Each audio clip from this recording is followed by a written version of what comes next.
Bonjour, alors dans cette petite vidéo, je vais vous présenter les principales figures de retournement en bougie japonaise. Cela pourrait grandement vous aider en matière du trading car les figures de retournement sont absolument à connaître si vous voulez entre guillemets améliorer vos performances en trading. Donc premièrement, je vais vous montrer quelles sont les caractéristiques de la bougie japonaise. Donc il faut savoir que la bougie japonaise est constitué d'un cours de clôture et d'un cours d'ouverture. Par exemple pour cette bougie qui se situe ici, donc là ça c'est une bougie acheteuse puisque nous avons eu le cours d'ouverture qui se situait ici et le cours de clôture s'est situé juste ici, ce qui veut dire que voilà, on a eu les acheteurs qui étaient plus forts que les vendeurs et cela s'est caractérisé par un corps vert. Donc le corps représente la différence entre le prix d'ouverture et le prix de clôture sur la période étudiée. Parce que nous avons des bougies japonaises qui se forment en 1 minute, en 5 minutes, en 15 minutes, en 30 minutes, etc., etc. Si le corps est vert, donc ça veut dire que le prix de clôture était supérieur au prix d'ouverture. Et si par exemple le corps est rouge, comme celle-ci, cela veut dire que le prix de clôture, donc qui se situe ici, était inférieur au prix d'ouverture. Puisque quand la bougie est apparue, eh bien, au tout début, on était là, sauf que les vendeurs ont pris le dessus sur les acheteurs et c'est pour ça que, voilà, on a eu un corps rouge. Les mèches que vous voyez justement sur les extrémités verticales, donc de part et d'autre de la bougie, sont les plus hauts et les plus bas atteints durant la période étudiée. La mèche supérieure qui se situe par exemple ici indique que les acheteurs ont poussé les prix à la hausse jusqu'à ce niveau-ci, mais ont été incapables de maintenir ce niveau là et c'est pour ça qu'au final on a clôturé justement un peu plus bas et vice versa pour la mèche inférieure, par exemple celle-ci qui se situe là ici là, on peut bien voir que le cours de clôture de cette bougie s'est terminé ici, mais cependant les vendeurs ont réussi durant la période étudiée à aller chercher ce niveau qui se situe ici, même si ce sont eux qui ont entre guillemets gagner la bataille sur la période de temps étudiée. Comme nous l'avons bien vu, la couleur de la bougie japonaise peut soit être verte ou rouge selon si le prix de clôture était supérieur ou inférieur au prix d'ouverture. Le premier cas de figure de retournement en bougie japonaise, donc ce sont les doji. Donc nous avons 4 principaux types de doji. Donc nous avons premièrement le doji simple. Il est constitué d'un petit corps avec les mèches petites, sont les historiques de prix où les acheteurs et les vendeurs ont réussi à pousser de part et d'autre les prix. Ce petit doji donc indique un possible changement de tendance. Cependant, il est beaucoup moins puissant que le doji avec des longues mèches comme celui-ci par exemple, puisque là nous pouvons bien voir que là il y a eu une forte indécision entre les acheteurs et les vendeurs, puisque voilà, ni les acheteurs ni les vendeurs ont réussi à se mettre d'accord pour aller dans un sens ou dans un autre, puisque le cours de clôture s'est fait au même niveau que le cours d'ouverture et c'est ce qui caractérise les doji. Par la suite nous avons le doji Dragonfly. Donc c'est un doji marteau en fait, c'est à dire que le prix d'ouverture et de clôture sont identiques comme nous pouvons bien le voir à ce niveau là, et cependant il est caractérisé par une longue mèche inférieure, mais cependant il n'a pas de mèche supérieure. Cela indique tout simplement que nous avons donc une pression acheteuse forte et que voilà, si nous étions dans une phase baissière, eh bien le marché a de fortes chances de rebondir à la hausse, surtout si ce type de doji apparaît sur par exemple un niveau de support. Et puis par la suite nous avons le doji tombstone, comme on peut le voir ici. Donc c'est le doji en pierre tombale. Il est caractérisé par un prix d'ouverture et de clôture identique comme pour ses précédents. Il est caractérisé donc par une longue mèche supérieure, ce qui veut dire que voilà, les acheteurs ont poussé les prix jusqu'à ce niveau-ci. Cependant les vendeurs ont repris le monopole par la suite. Quand ce type de doji apparaît sur des extrêmes de marché, par exemple que les acheteurs ont poussé les prix à un niveau extrêmement élevé et que nous avons l'apparition de ce type de doji, cela indique une pression vendeuse forte et donc un possible retournement baissier. Pour continuer, nous avons les marteaux et les pendus. Ceux-là sont très répandus sur les marchés financiers, vous allez en voir beaucoup. Donc le marteau en fait est caractérisé par une bougie ayant un petit corps et une longue mèche inférieure faisant au minimum, je dis bien au minimum, 2 fois la taille de son corps. Sinon, ça peut être un marteau effectivement, mais plus la mèche va être longue, plus la tendance baissière risquera de se renverser de manière rapide. Elle va donc se former généralement après une tendance baissière.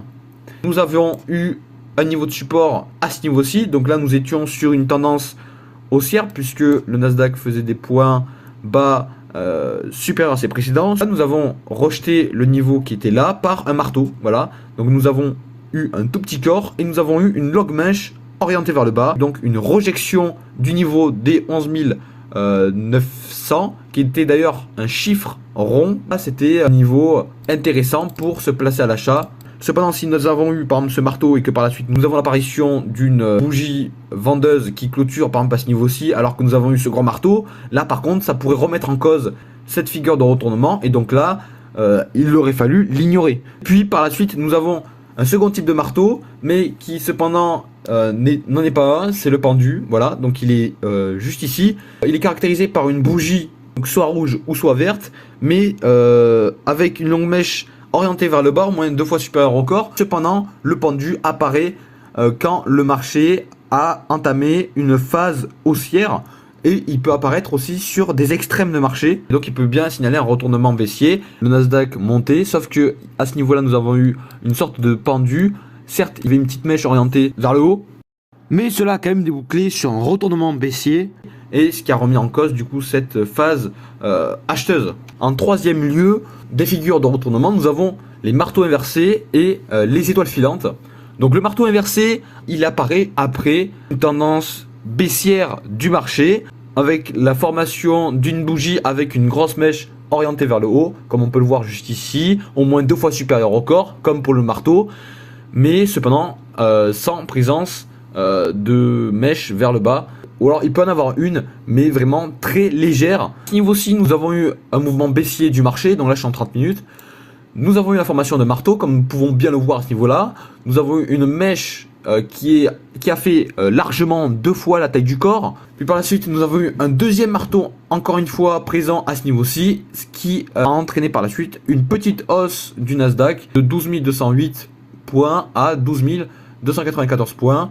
Donc on peut bien voir que ce mouvement baissier a été freiné par ces 2 marteaux qui se sont présentés juste ici. L'étoile filante quant à elle apparaît généralement sur des niveaux extrêmes de marché haussier, l'imminence d'un changement de tendance à la baisse. Ce type de figure, le retournement en doji apparaît généralement après une grosse bougie acheteuse avec la formation d'une bougie à petit corps avec une grosse mèche orientée vers le haut et faisant au minimum 2 fois la taille du corps. L'étoile filante peut avoir un corps rouge ou vert, cela ne brouille pas la figure de retournement. De même pour le marteau inversé, le marteau peut être soit rouge ou soit vert. S'il est dans une tendance baissière, cela indique tout de même un retournement possible du marché à la hausse et là pour l'étoile filante à la baisse.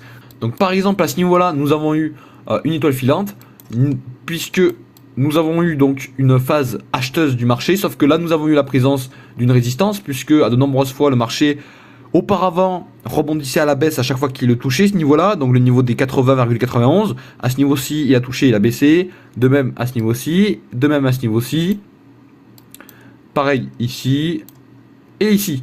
Donc l'étoile filante était d'autant plus valide puisqu'elle était présente sur un niveau de résistance. Cependant si par exemple l'étoile filante était apparue sur aucun niveau de résistance au préalable, et bien là, elle aurait pu être ignorée. Cependant, là, voilà, on était sur une résistance, donc là, il fallait d'autant plus la prendre en compte.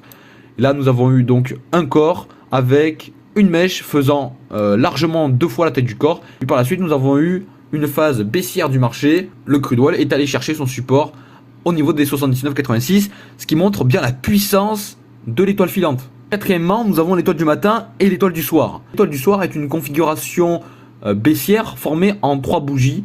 Donc elle est caractérisée par une bougie acheteuse, une autre bougie qui ouvre en gap, c'est-à-dire qu'il a son cours d'ouverture qui va être un poil supérieur au cours de clôture de sa précédente bougie, et sauf que cette bougie qui va ouvrir en gap va être caractérisée par un petit corps, ou alors ça va même être un doji, suivi d'une bougie vendeuse qui va englober cette petite bougie avec ce petit corps. Ce type de structure en 3 bougies est un signal fort de renversement de la tendance haussière en une tendance baissière. Puis par la suite, nous avons l'étoile du matin, c'est l'inverse de l'étoile du soir, c'est-à-dire que voilà, elle apparaît dans un mouvement de fond baissier. Comme nous pouvons bien voir à ce niveau-là, nous avons eu donc la présence d'une bougie longue vendeuse. Puis par la suite, nous avons donc la petite bougie qui ouvre en gap baissier. Puis par la suite, va être précédée par une bougie longue acheteuse, surpassant largement la précédente bougie qui a ouvert en gap. Donc l'étoile du matin signale l'imminence de renversement de la tendance baissière en une tendance dite haussière. Cinquièmement, nous avons les avalements haussiers et baissiers. Ceux-ci sont d'ailleurs très connus puisqu'ils apparaissent fréquemment sur les marchés financiers. Donc l'avalement baissier est une configuration qui peut être repérée en deux bougies. Donc par exemple ici nous avons un avalement haussier puisque nous avons une bougie vendeuse qui se situe ici suivie d'une bougie haussière qui va avoir son cours d'ouverture un poil en dessous du cours de clôture de la précédente bougie vendeuse. Cependant, cette bougie qui va ouvrir un poil en dessous va englober sa précédente bougie de manière très large. Cela signale donc un retournement haussier plausible du marché. Nous avons donc aussi l'avalement baissier. Donc c'est l'inverse voilà, de l'avalement haussier. Elle est caractérisée donc par une bougie acheteuse et une bougie vendeuse qui va ouvrir au-dessus du cours de clôture de sa précédente bougie haussière et qui va par la suite l'englober largement. Donc là par exemple nous avons un avalement baissier, nous avons eu le cours d'ouverture de cette bougie baissière qui a ouvert un poil au-dessus du cours de clôture de la précédente bougie, puisque là le cours de clôture s'est fait à 80-88 alors que le cours d'ouverture de la bougie baissière s'est fait à 80-90. Puis par la suite, cette bougie baissière a englobé carrément cette petite bougie haussière. Donc là, nous avons eu la présence d'un avalement baissier. Ce signal était d'autant plus puissant puisque là, nous avons eu un niveau de résistance qui se situait à ce niveau-ci. Donc il était d'autant plus valide puisque dans le passé, justement, on l'avait touché à de nombreuses reprises et on avait rebondi dessus. À ce niveau-là, à ce niveau-là, à ce niveau-là, à ce niveau-là, à ce niveau-là, à ce niveau-là. Voilà. Ici, et ici, et ici, et ici. À ce niveau-là, nous avons eu donc un avalement haussier. Nous avons eu donc une bougie acheteuse qui a ouvert un poil en dessous du cours de clôture de sa précédente bougie qui se situait donc ici. Cette bougie acheteuse a englobé largement cette bougie vendeuse qui se situe ici. Nous avons eu donc la présence d'un avalement haussier. Et par la suite, qu'est-ce qui s'est passé? Eh bien, nous avons eu une poussée acheteuse. Cependant, là, nous sommes allés retester notre niveau de support à ce niveau-là, et après nous sommes allés chercher des niveaux plus élevés, le niveau des 80-66, ce qui prouve donc l'efficacité des avalements haussiers et baissiers. Sixièmement, nous avons les nuages noirs et les pénétrantes. Donc le nuage noir, c'est une figure de retournement baissier. Elle est caractérisée donc par deux bougies, une bougie haussière suivi d'une bougie baissière. Cependant, cette bougie baissière va ouvrir un poil au-dessus du cours de clôture de sa précédente bougie, sauf que celle-ci doit la pénétrer à hauteur de 50% au minimum. Donc là, nous pouvons bien voir que la bougie vendeuse qui se situe ici l'a même pénétré à environ 70%. Ce type de configuration signale l'imminence d'un retournement à la baisse du marché et donc remettre en cause la tendance haussière qui a suivi précédemment. L'inverse du nuage noir, c'est la pénétrante. C'est la figure réciproque du nuage noir, mais cependant, ce type de figure apparaît lorsqu'il y a la présence d'une tendance baissière. C'est donc un signal de retournement haussier. Ce type de figure n'est cependant confirmé que si la bougie qui suit donc la pénétrante est orientée à la hausse. C'est de même pour le nuage noir. Si par exemple nous avons donc un nuage noir à ce niveau-là et que celle-ci pénètre à hauteur de 50% minimum sa précédente, mais que par la suite nous avons la présence d'une bougie acheteuse qui va englober cette pénétrante-là, alors le signal sera invalidé. C'est de même pour la pénétrante. Donc la pénétrante est caractérisée par une bougie vendeuse et une bougie acheteuse. La bougie acheteuse va ouvrir un poil en dessous du cours de clôture de sa précédente bougie vendeuse, puis la pénétrer à hauteur minimum de 50%. C'est ce qui caractérise justement la configuration pénétrante. Voilà, donc à ce niveau-là, nous avons eu la présence d'un nuage noir. Donc là, je suis en 5 minutes. Donc là, nous pouvons bien voir que nous avons eu donc un niveau de résistance qui s'est situé à 73,38, puisque auparavant, à chaque fois qu'on est venu toucher ce niveau-là, eh bien, on rebondissait à la baisse. On a eu la présence de nuages d'or, puisque là, nous avons bien une bougie acheteuse, une bougie vendeuse. La bougie vendeuse a ouvert un poil au-dessus du cours de clôture de la précédente bougie acheteuse, puis l'a pénétré à hauteur de 50% minimum. Elle a été validée puisque nous avons eu par la suite la présence d'un petit doji, donc une figure de décision qui n'a pourtant pas remis en cause cette pénétrante. Donc là, le signal était confirmé, on aurait pu bien initier une position vendeuse, mettre par exemple notre stop loss à ce niveau-là et mettre notre take profit à ce niveau-là. Même si par la suite il n'a pas été touché, mais bon, ça c'est pas très grave. Nous avons eu un rejet d'une résistance à ce niveau-là par la caractérisation d'un petit doji avec un petit corps et deux petites mèches de part et d'autre. Nous avons eu une petite phase baissière, puis par la suite nous avons eu l'apparition d'une bougie acheteuse.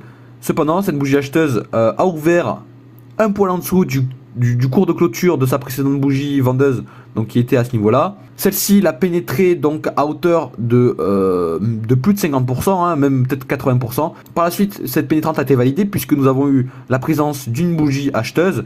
Et donc là, ce qui s'est passé par la suite, nous sommes allés chercher la résistance qu'on avait rejetée précédemment à ce niveau-là. Donc, en 7e lieu, nous avons aussi les aramis. Donc nous avons l'arami haussier. L'arami haussier va en fait se former lors d'une tendance baissière. Il est caractérisé par une bougie avec un long corps rouge, étant caractérisé de courtes mèches, suivi d'une deuxième petite bougie, soit de couleur verte ou soit sans couleur, c'est-à-dire en doji, qui est contenue dans le corps de sa précédente bougie. Le cours d'ouverture de cette bougie s'est fait à l'intérieur de celle-ci et de même pour ce petit doji. Donc ce type de structure indique un retournement de la tendance baissière en une tendance haussière ou alors une figure d'indécision, c'est-à-dire que le marché est indécis et au final ni les acheteurs ni les vendeurs n'arrivent à se mettre d'accord sur un mouvement potentiel du marché. Par la suite, nous avons le harami baissier est caractérisé donc par une bougie acheteuse suivie d'une bougie vendeuse plus petite qui s'ouvre à l'intérieur de sa précédente bougie. Donc là je sais pas pourquoi j'ai marqué bougie baissière suivie d'une bougie haussière plus petite qui s'ouvre au-dessus de la bougie précédente. Là il faut annuler ce que j'ai dit parce que là j'ai eu tort. Cela indique donc la possibilité de l'inversion de la tendance à la baisse. Si ce type de, par exemple, de harami est présent sur un niveau de résistance important, là il va falloir le considérer de manière flagrante. Pour finir, nous avons les structures qui calent. La structure qui cale généralement se manifeste lors de poussées acheteuses fortes. Quand nous avons la présence d'une structure qui cale, cela signale un retournement à la baisse ou un affaiblissement du marché. Donc elle est caractérisée par une grosse bougie haussière. Donc là par exemple j'ai pris un exemple. Là nous pouvons bien voir que nous avons une bougie haussière suivie de bougies avec des corps de plus en plus petits. Les acheteurs n'ont pas réussi à maintenir la forte hausse qu'il y a eu précédemment. Ou alors on peut avoir un autre type de structure qui cale, c'est-à-dire que nous avons une grosse bougie acheteuse et puis par la suite nous avons la présence d'un doji, donc n'importe quel type de doji mais directement un doji comme ça. Et là par contre c'est un signal d'autant plus important à prendre en compte, surtout si ce type de structure qui cale apparaît lors d'une résistance. Si par exemple là à ce niveau là nous avons eu des bougies ayant des corps de plus en plus petits, mais peut-être que à ce niveau là nous avons eu un niveau de résistance et là par contre il aurait fallu prendre en compte ce type de structure. Cependant si celle-ci apparaît au milieu de nulle part, bon là il va falloir relativiser. Il a noté que les structures qui calent peuvent aussi être manifestées dans des tendances baissières. Donc par exemple à ce niveau là nous avons eu donc une sorte de configuration en ligne de contre-attaque, puisque là voilà nous avons eu une grosse bougie acheteuse suivie d'une grosse bougie vendeuse. Donc ça s'appelle une ligne de contre-attaque, mais cependant cette ligne de contre-attaque c'est plus fini en structure qui cale, puisque voilà après cette bougie vendeuse nous avons eu la présence d'un marteau. Donc là le mouvement baissier a été freiné et nous avons eu la reprise de la tendance à la hausse. Ce type de figure est donc bien une structure qui cale. Voilà, c'est désormais la fin de cette petite vidéo. J'espère qu'elle vous a plu. Si c'était le cas, n'hésitez pas à vous abonner et à mettre un like. Moi je vous dis à la prochaine vidéo. Au revoir.